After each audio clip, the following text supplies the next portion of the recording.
Hello. Hello. হ্যাঁ হ্যাঁ দোস্ত কর। হ্যালো দোস্ত, কইতেছিলাম কি যে আমার না ব্যাগের তো অনেক কিছু টাকা চুরি হয়ে গেছে, তো তুই কি জানোস এই বিষয়ে কিছু? না না, টাকার বিষয়ে আমি তো কিছু জানি না। দোস্ত তুই কি আমার সন্দেহ করতেছ? তুই কি ভুলে গেছ কি আমরা ল্যাংটা কালের বাবা? আমি তো তোরে কিছু কই নাই দোস্ত, আমি তো তোর কাছে কোথায় জিগাইতেছি।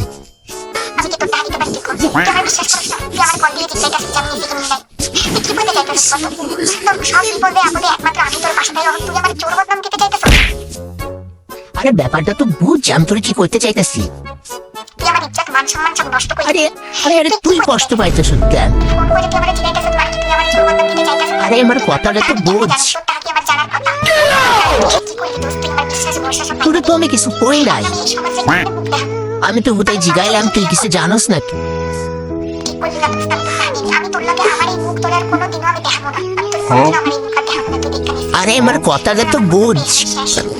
A few moments later. তুই কি ভাবতেছ তোর 500 টাকা লইয়া কি আমি বড় লোক হয়ে যাব? আমি কি আম্বানি, আমি কোটিপতি হয়ে যাব? দোস্ত তুই কেমনে জানি আমার 500 টাকা হারাইছে? আমি তো তোরা একবারও কই নাই যে আমার কয় টাকা হারাইছে।